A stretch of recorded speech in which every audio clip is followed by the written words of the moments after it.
lecture 17. Today's lecture is about effects of inflation. I have given to all of you a little handout on inflation. Essentially what we have to cover is, at least what I have compiled, is a list of 22 different effects from inflation. So today's task over the next 70 minutes is to cover and explain concisely each of these effects. As you may know, and you will notice, some of these we have studied at different points during this course, especially on money and money supply. So I'll go over these very briefly, and we'll try to spend a little more time on those we haven't covered so far. Some I'll just mention because they'll be coming in future lectures. All right, so effects. First of all, let's define, as we've done already, what inflation is. Inflation is an increase in the money supply, and inflation is not an increase in prices. As I have pointed out, effect number 2 from inflation is increase in prices. So inflation is increase in the money supply, and increase in prices is an effect of inflation. Now, number 1, as I have outlined, and I'll put it in red because it's often forgotten, very often actually ill understood, and that is number 1, there is no positive or social effect from inflation. No positive or social effects from inflation. We have already covered the explanation for this. It's very simple. Money functions as a medium of exchange. As a medium of exchange, it performs a certain amount of social work, the work of exchange.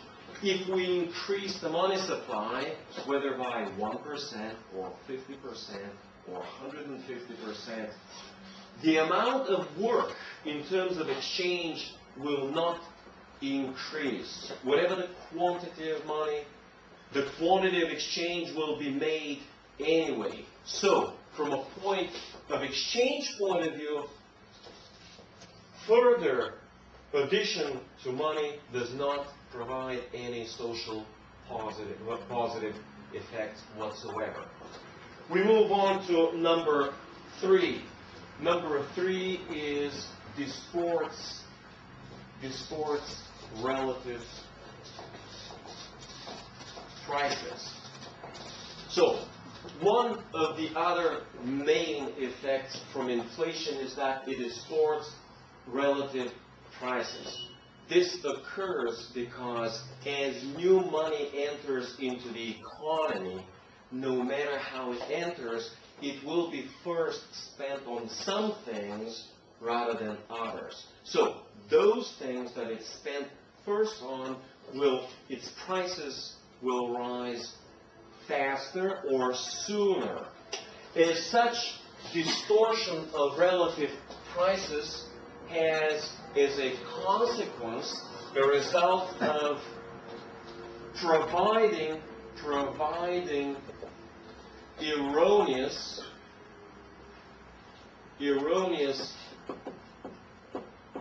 signals to market participants. In other words, as some prices rise and rise faster than others, entrepreneurs will get the wrong signal that there is an increased demand for that particular good, as opposed to that there is a general inflation effect. That's fairly straightforward. We have next, number 4 is creates risk and uncertainty. Creates risk and uncertainty.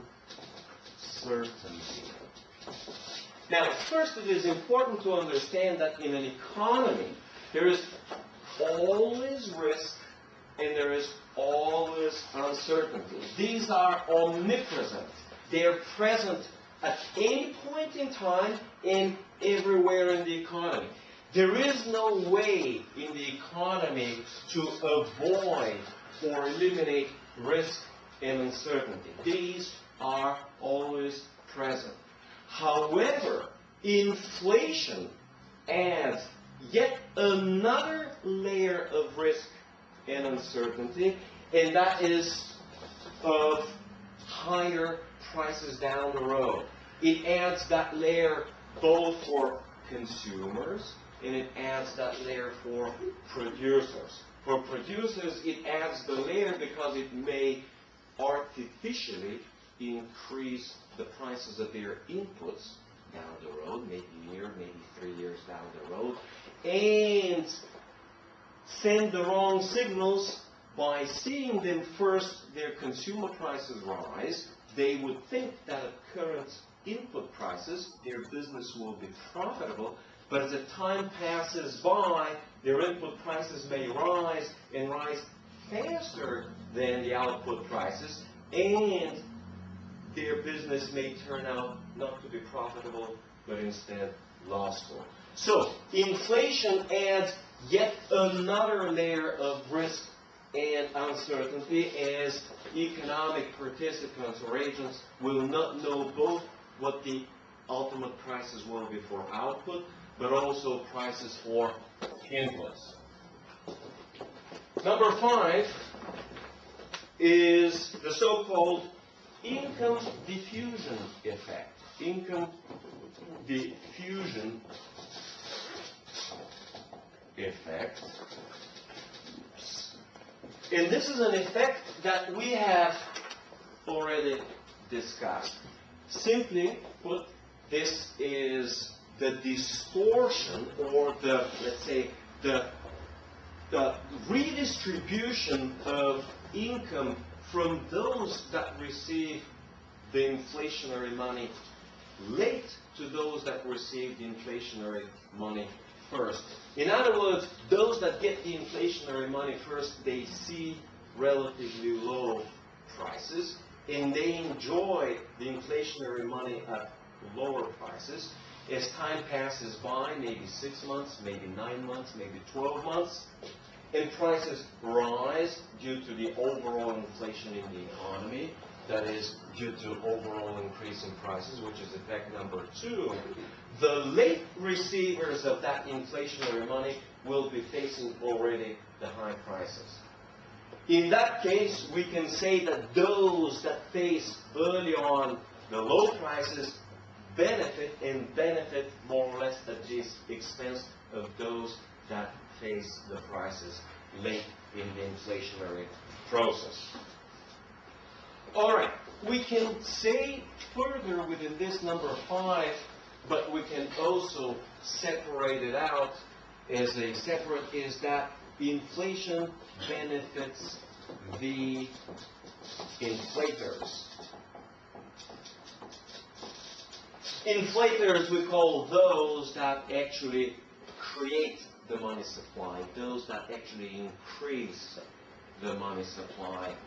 So, if I can print $1 million and spend it first, for me, it counts kind of like an income. So, those who create the money, for them, the money essentially is an income. Now, let's discuss, and we've done already, who are the inflators in the economy. In other words, who are those that create and get the money first? And number 1, that will be Fed and the Federal Reserve jointly with commercial banks. We have already covered this a couple of lectures ago, and this is done via commercial banks in the form of credit expansion. And the second large or big inflator in the economy is the government itself. So these two are the early, and we can even say the earliest receivers of the freshly created money. Again, they may be created in the form of credit or deposits. They may be created in the form of paper bills. It doesn't matter. So these are the first receivers, and they gain the most.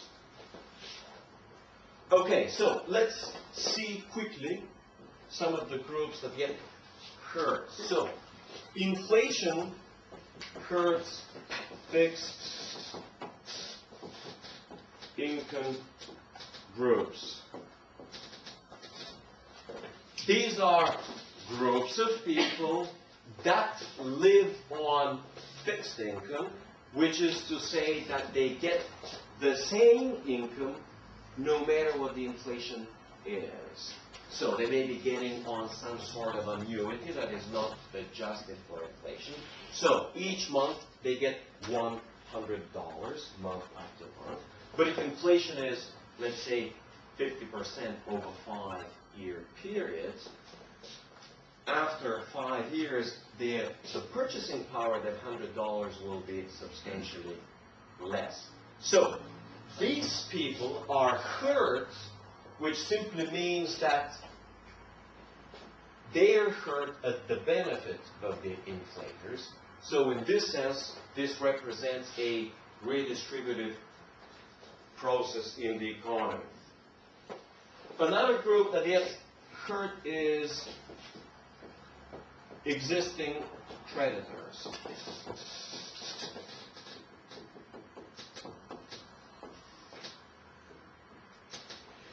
Indeed, you would say creditors do expect future inflation. They forecast future inflation.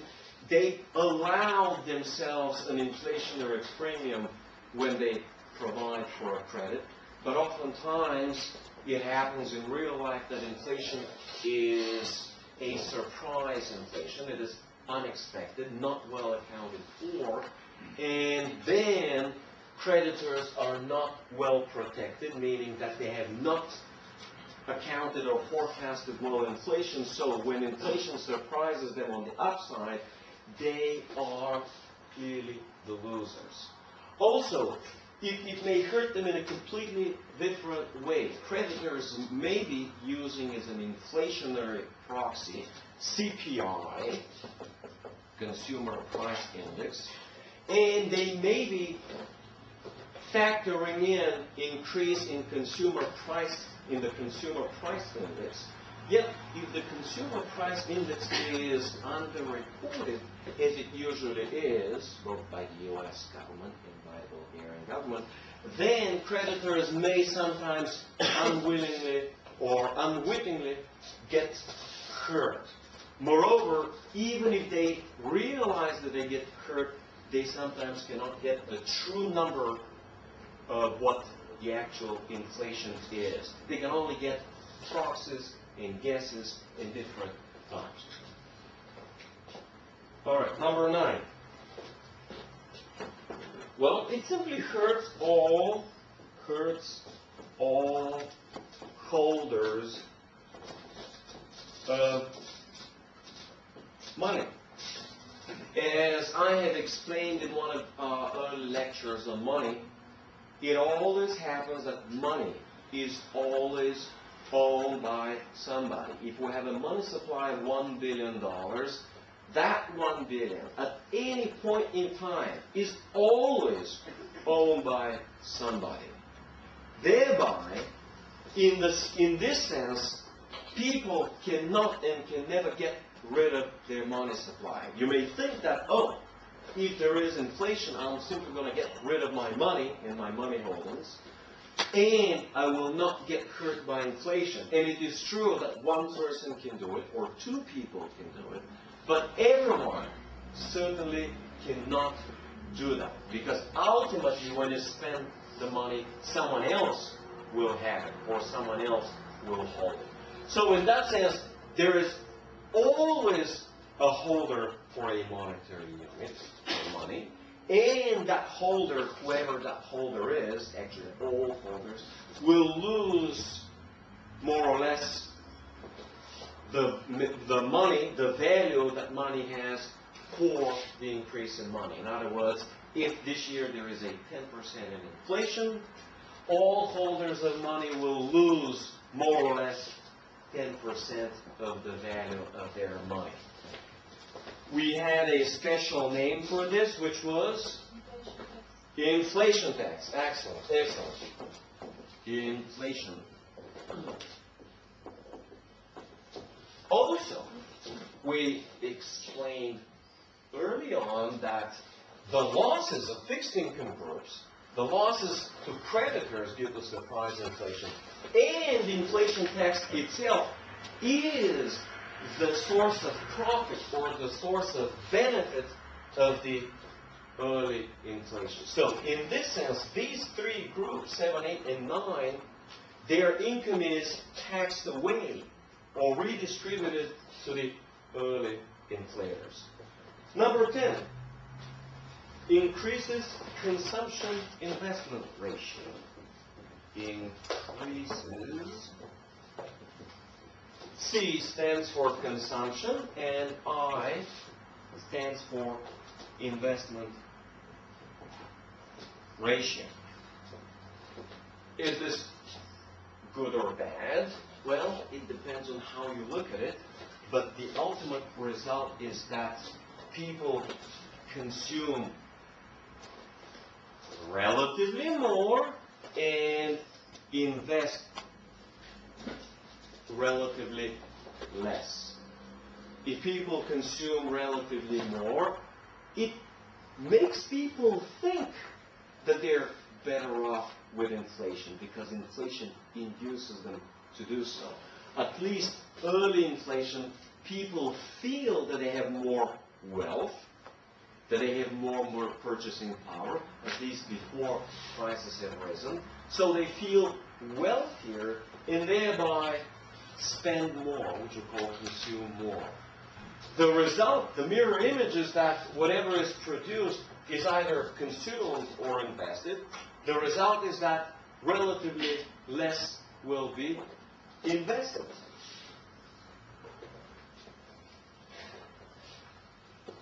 Therefore, number 11 goes together with number 10, is lowers national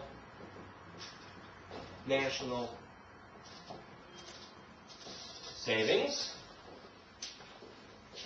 If you will remember one of our earliest lectures that we started this course, national savings in equilibrium are always equal to investments. So in this sense, we may say that a primary effect of inflation is lower national investments. Well, if we're going to have lower national investments, what does it mean for economic growth, at least long term? Lower. It hurts long-term economic growth. So, effect number 12 then is that it hurts and then lowers long-term economic growth, and thereby we can say for sure that it lowers long-term standards of living, as standards of living go hand in hand. Probably we can easily say, to be a little more precise in terms of logic, economic logic, is that lower national savings, which is equivalent to lower national investments, will result in lower productivity growth. And then we say that lower productivity growth will result in lower long-term economic growth and lower long-term standards of living. Is this clear? All right. So, number 13. What's 13? Oh, illusion of increased business profits. How does this occur? Well, very simple. Businesses do oftentimes have long-term assets.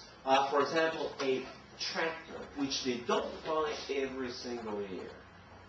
Maybe they buy every 10 years. Sometimes businesses may have some other assets, but let's say a tractor. A farmer's got a tractor which he uses. His tractor may cost him, let's say, $50,000. So, tractor costs $50,000. Of course, it costs a whole lot more than that.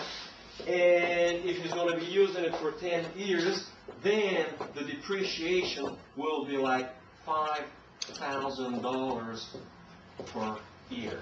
So, what the farmer does is, on the accounting books, he would be depreciating $5,000 a year uniformly, and he would calculate in his mind that he would be saving or putting aside an additional $5,000 for the tractor that he'd be buying when this tractor is kind of like gone, say 10 years down the road.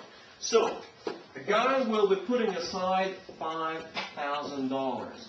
But suppose there is inflation, there's a fairly good inflation, let's say 10-15% a year, and that tractor 10 years down the road is worth $150,000 instead. If the farmer, as he would usually do, not realizing the second, third, or seventh year that inflation pushes up the price from 50 to 150, he would have saved at the end maybe only $50,000 for the tractor, maybe 70, maybe 75, and he may be surprised when he sees 150 to be the new price.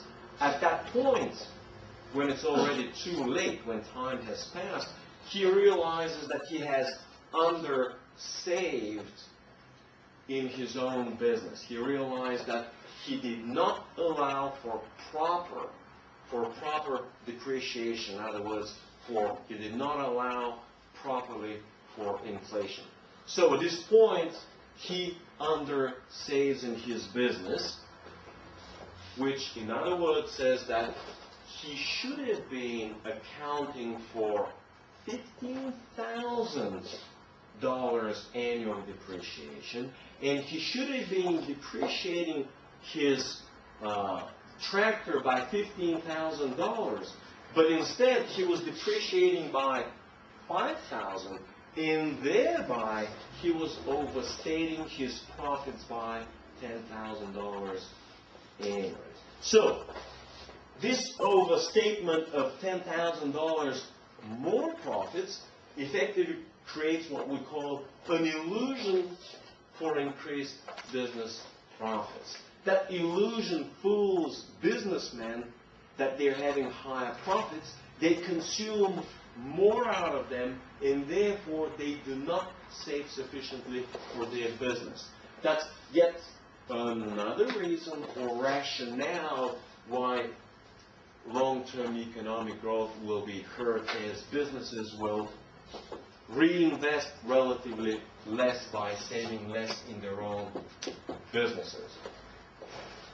Number 14, consumes capital. Well, consumes capital or capital consumption is a natural consequence of 13. Essentially, the businessman saves only $5,000 a year when he, in reality, would need $15,000 a year to replace that same tractor. Then, essentially, what he does is he's consuming the difference of his capital, which is $10,000 per year. How do we define consumption of capital? We define consumption of capital as the difference between the depreciation of that asset and what we actually invest in it. In other words, if we invest more than an asset depreciates, we accumulate capital. But if we invest less than it depreciates, we are effectively consuming capital. The ultimate consumption in capital will be to invest nothing at all and let it fall apart over time. That will be the ultimate type of consuming capital. Of course, consuming or capital consumption will sure hurt growth, etc., has other effects. But this is a basic one to always keep in mind. Number 15, inflation imposes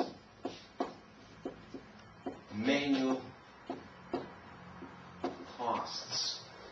A manual cost is a cost that a business incurs to advertise its price, to note its price. It may be the price on the back of a book, but it's nevertheless a manual cost. So, when inflation is a relatively high pace, runs at relatively high pace, businesses will have to change prices more frequently.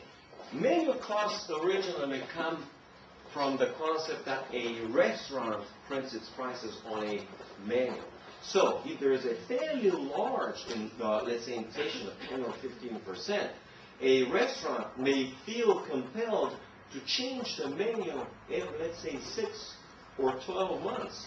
And changing the menu involves a cost. It's a cost for the business. It creates or causes additional inefficiency for the business. You may say, well, but it's a tiny little cost. That's true for a restaurant, but what about a bookstore? Think of a bookstore that has, let's say, 10 or 15,000 books on store, in the store itself. And they got to reflect their 10 or 15% inflation.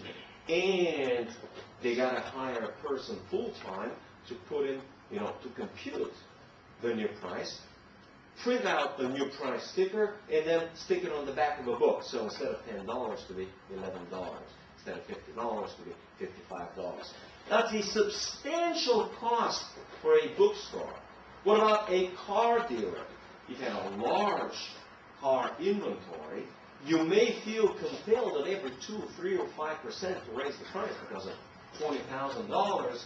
Small percentage will, let's say 5% will result in $1,000 loss. So they better, mark up the price every 5%. Well, you have, let's say, a car lot with, 100 or 200 cars. You got to change the price sticker every time. When you get to think about it, every single commodity in the economy has its price somewhere tagged. Maybe advertised, maybe news, maybe on billboards, and maybe elsewhere, maybe in a newspaper. It always involves a cost to change the price. The cost to change the price is a manual cost that would not occur at all if there was no inflation. So inflation introduces this additional extra cost, which results in additional business inefficiency. 16, imposes shoe leather costs. So, imposes shoe leather.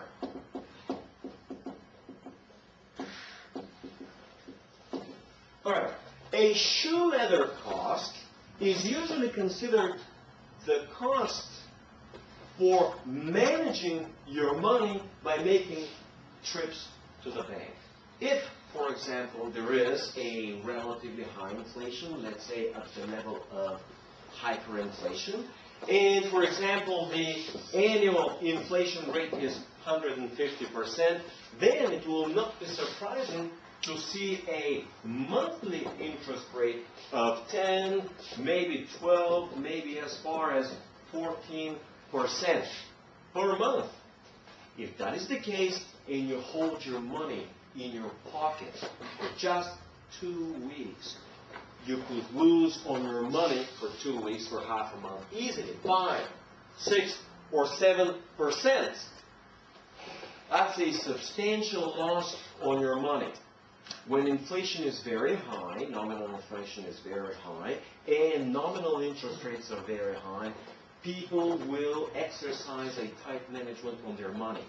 They may be just holding money or cash for 2 or 3 days, spending. The rest will be sitting in the bank, accruing interest, so that they may be incurring often trips to the bank and forth. They may be going 10, 15, 20 times to the bank for their money. Well, this involves depreciation of their shoes or the leather on their shoes, and is well known as shoe leather cost. That's how it is known in economics. It is pure inefficiency, because if there was no inflation, this cost will not be incurred at all. Therefore, it involves loss of efficiency and loss of productivity in the form of loss of time to manage your money at high inflation. So people lose time, when time is a precious resource. Number 17, causes, so inflation causes a bracket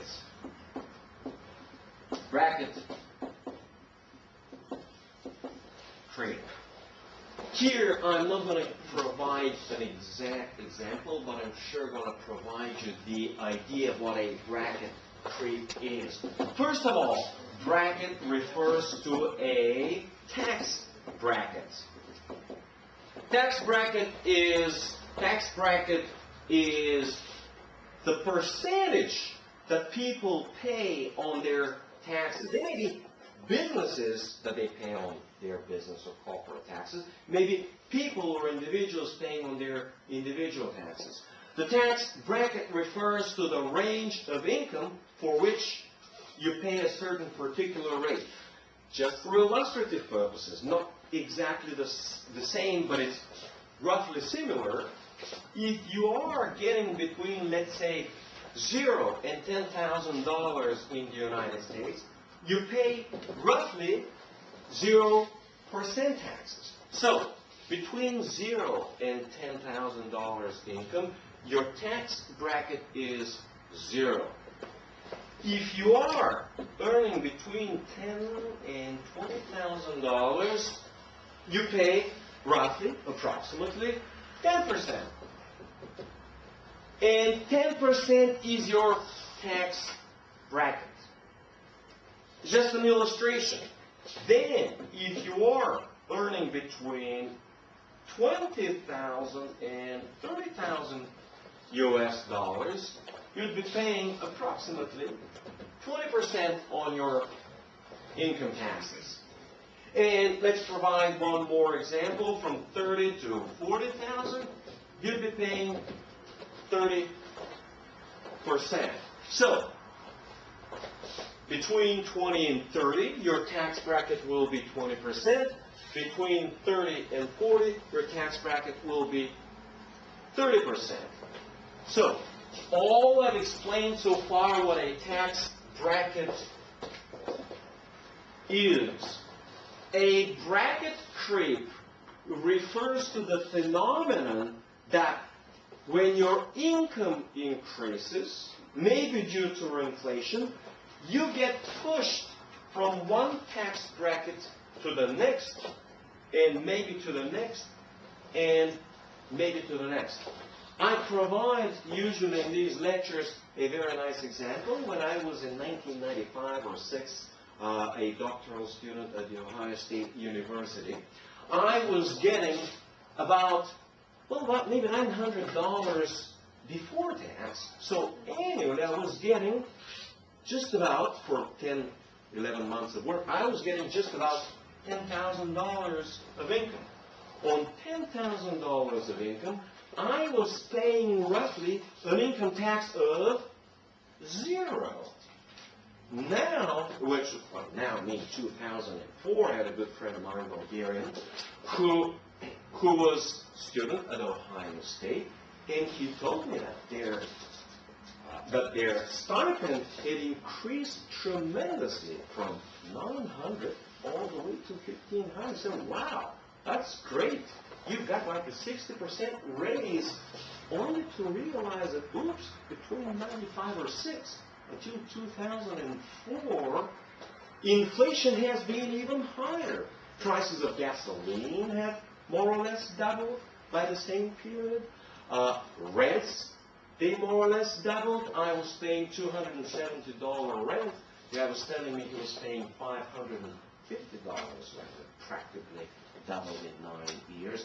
So what we realized is that the purchasing power of his 1,500 was pretty much the same, but very likely a little lower than what I was getting in 95 or 6.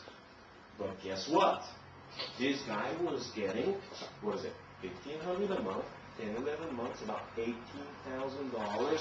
So on the first 10,000 he was paying 0%, but on from 10 to 18,000 a year he was paying 10%. So essentially this guy went through a bracket creep, relative to me at least, from 0% to 10%. So his marginal tax increased. In other words, not only the $1,500 did not compensate him for the increase in prices, but he was getting hit with taxes on that money. In other words, inflation was hitting him twice, because he was also paying a higher tax rate on his income. And increasing income just to keep up with inflation actually makes people worse off, because as income increases, at least for now, taxes are structured to be increasing at the margin, which simply means that even though people's salaries may keep up perfectly with inflation, which is rarely the case, they will still be getting less of a purchasing power on an after-tax basis, because their tax rates on the margin and on average will increase. So it causes a back bracket creep and thereby hurts taxpayers, both businesses and individuals. Number 18 is causes malinvestments. I will not discuss a lot malinvestments, as I at least mentioned early in the lecture. We will have a special lecture, most likely like 2 or 3 lectures on business cycles.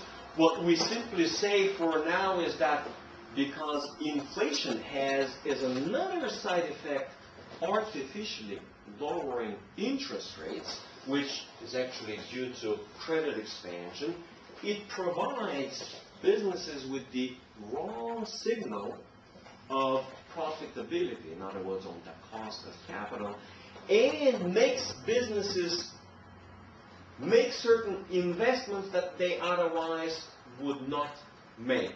Those investments that are not profitable in the long run, and cannot pay for themselves, we call malinvestments. I really don't want to go much further into that, because we're going to have a whole lecture on the theory of interest, on the theory of capital, and then on business cycles and malinvestments. So we just mention it here for the sake of completeness of this list. Number 19 is causes the business cycle. Causes business cycles. This indeed is highly controversial in the sense that so far we have, let's say, 5 major dominant business cycle theories. We have a real business cycle theory, we have monetarist theory of the business cycle, we have Keynesian new Keynesian theory of the business cycle. I have the Austrian theory of the business cycle. We have one more. And some will agree, some will not agree, but two key theories. One is that of monetarists,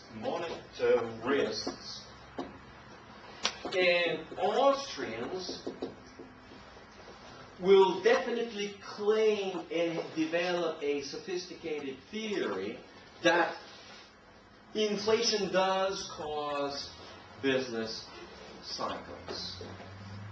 So again, this is somewhat controversial, but nevertheless, it is agreed. At least, let's say, surprise inflation also is a significant factor, even with Keynesians. We'll have, as I said, a couple of lectures on business cycles later down the road. We'll discuss some more. Number 20,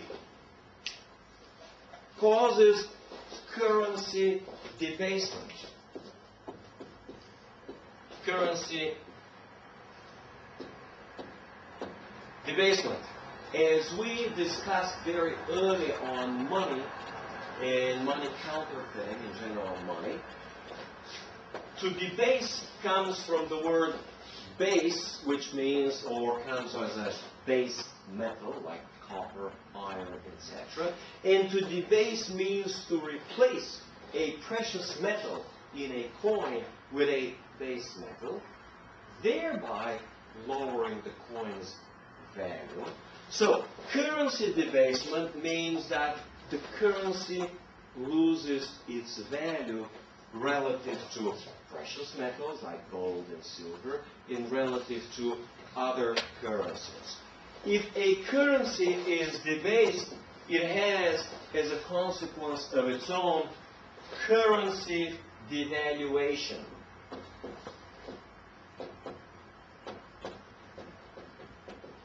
In other words, inflation causes a currency to devalue relative to other currencies.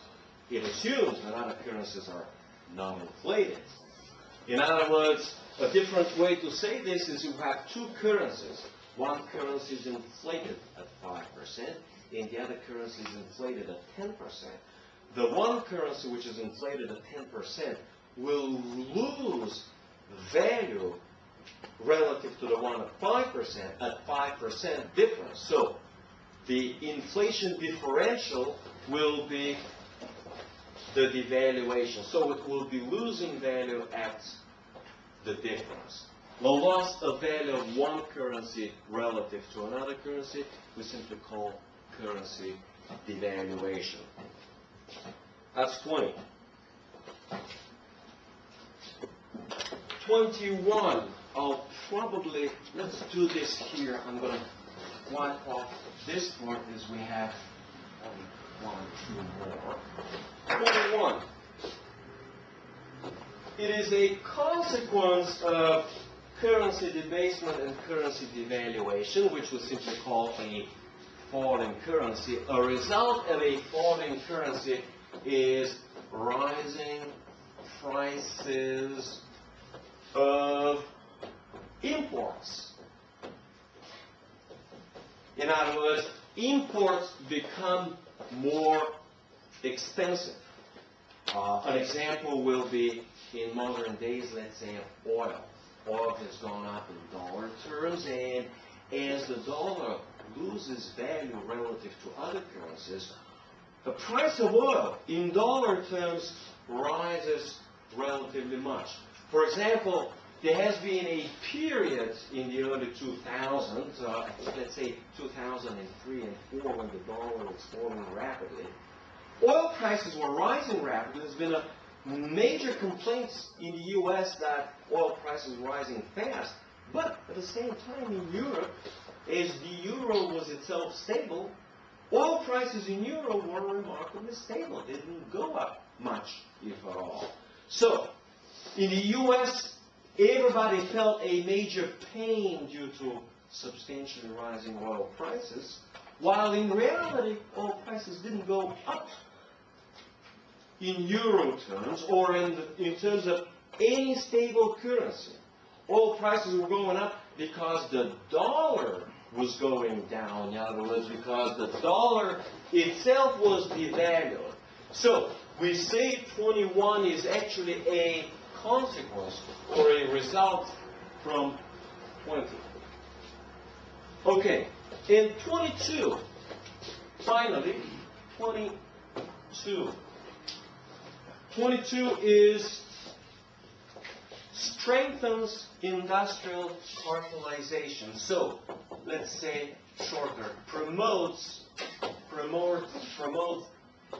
cartelization. The way it usually works, it's a little bit of an advanced macroeconomics. The way it usually works is inflation sets up a boom, bust, or a business cycle. As the boom progresses and more inflation enters the economy, the booming economy starts more and more investments. More and more investments begin to drive substantially demand for inputs. And those industries that supply the input, maybe oil companies, they may be mining companies, there may be some other businesses, whichever businesses provide input. Well, you may have a labor union which provides as its input labor itself. It allows for strengthening those supplying those inputs to strengthen their position and it cartelize more effectively. Of course, we're going to say a little more about cartelization later in the lecture. So far what we've done is outline a major list of 22 effects on inflation. Are these good or bad? All of them? Yeah, okay, so these effects are each and every one bad or negative, and let's quickly take a look as to why. Number one, it simply says that the effects are certainly not good. So all we got to do is go from 2 to 22 and ascertain or clarify why each of these is necessarily bad. All right, so increasing prices. Well, this is the one thing that people complain the most. They see prices rising of everything, electricity, energy, could be for anything else, and they bitterly complain about it. It's clearly that this is a negative. Distorts relative prices. Certainly, this is a clear negative because it distorts pricing signal. It provides erroneous signaling information, and it prompts entrepreneurs to invest in certain lines of businesses that they otherwise would have not. In other words, they are misled by inflation and they make some investments that turn out down the road they realize that they were not good. In this sense, this erroneous information in some sense is related to this number 18, malinvestments, when it is related particularly to investments. It is absolutely clear to everybody that higher risk and higher uncertainty, other things equal, is always bad, in the sense that it always makes us worse off. In other words, when we have relatively higher risk and relatively lower risk, all other things equal, we are always better off with the lower risk. So increasing risk and increasing uncertainty certainly is a negative. So we put a negative here, we put a negative on 3, put a negative on 4. Income diffusion effect. Is this negative, positive, or neutral? Well, in microeconomics, at least those of you that have had microeconomics, you should know, and it's also a part of public finance, is that income diffusion effect has the substance of income redistribution. In other words, we call it income diffusion effect, but its economic substance is that of redistribution. And redistribution is a fundamental result in microeconomic theory, especially, or it has the nature of a tax. So, any time we impose in the economy a tax, any tax, it always creates so-called deadweight losses, which means that it always creates inefficiencies in the economy. So redistribution makes the economy always less efficient than without redistribution. Okay, benefits the inflators. Is it good or bad?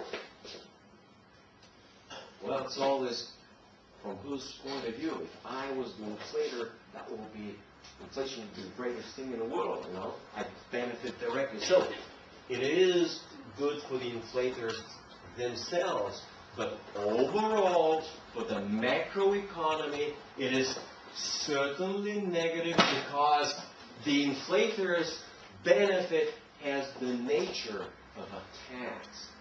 And with the same logic with 5, it is clearly negative because it has a redistributive effect associated with a loss of efficiency due to deadweight losses. Similarly goes for number 7, Kurt's fixed income growth. Surely a negative effect for the same redistributive.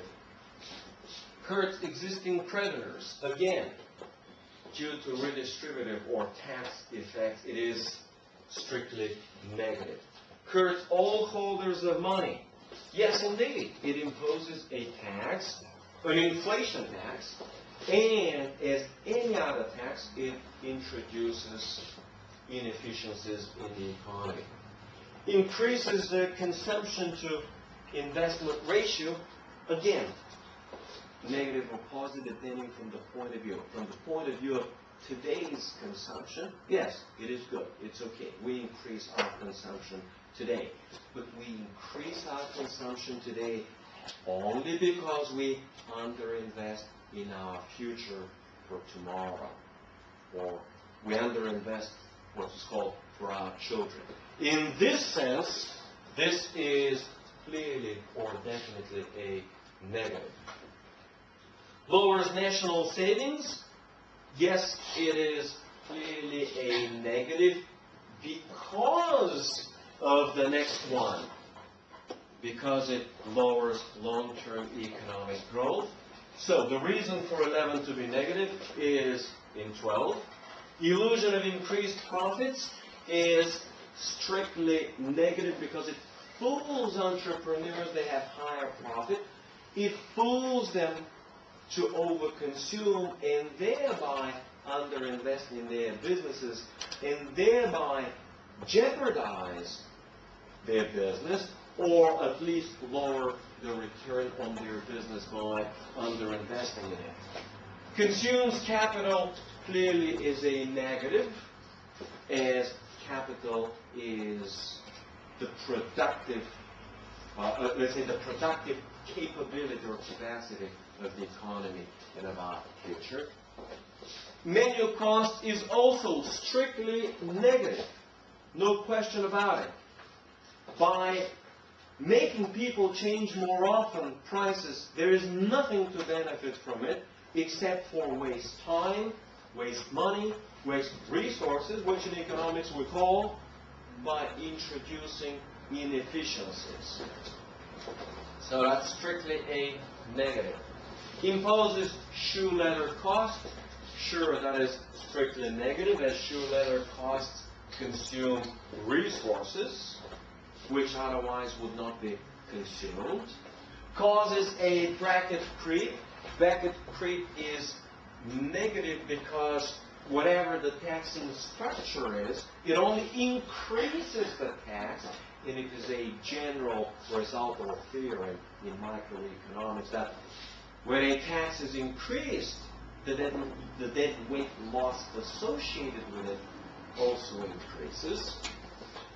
Causes malinvestments? Yes, in other words, it makes businesses misallocate investments and capital, and the misallocation means that capital is not put to its best use, which simply means that it's a negative, because if there were no inflation, capital would be put to better use than without inflation. Causes business cycles. That's a clear negative, at least on the bust side. In other words, when the recession or the depression comes, everybody feels and understands the pain associated with unemployment and loss of income, etc. So there is no discussion here on the bust side. The problem usually is that inflation is used to also create a boom time economy, which in the short term misleads people to think that the booming economy is sustainable and will last for a relatively long time. Currency debasement, of course, there is nothing positive in your money having a lower value. Sure, whatever my money is, $50 or euro, I'd want it to buy 3 times more, or 300 times more, or even 3% more. So, anytime we lose purchasing power, this is clearly bad for all of us. Sure, good for the inflators themselves, but for all of us, and for the economy overall, it is clearly a negative. Rising prices of imports, surely it hurts consumers if the imports are consumer goods. If the imports are capital goods or inputs, it sure hurts production, and producers will kind of like pass it on ultimately to consumers. So in the end, consumers, or let's say we're all hurt by rising prices of imports due to higher inflation. And finally, we can also say, and we've kind of said it before, is that cartels, the nature of a cartel is to lower competition. And lowering competition may be good for the cartel itself, for the members of the cartel, but is never good for the rest of the economy, whether they buy the input or buy the output of the cartel. The input was, let's say, a labor unit supplying, let's say, labor. So, cartelization always, in the end, hurts consumers for the benefit of the members of the cartel. It has a nature of, let's say, redistribution from consumers to the cartel, and as such, both hurts consumers and acts as a kind of like a tax, as the same as taxing effect. So, to summarize, as you can all see, that there is nothing good out of inflation. All effects of inflation are strictly negative. This is also the reason why inflation is called an evil scourge of society. This is why everybody decries inflation as something bad or terrible, except, of course, for the inflators themselves. Any questions? Is it fairly clear, guys? You all know? You all understand? Does it make sense? All right, well, we've also covered quite a bit, bits and pieces. All right, so next time we continue with the theory of interest rates in capital. Then we move on to economic growth. And then we move on to business cycles. And I guess that's it for today, guys. All right, have a nice day.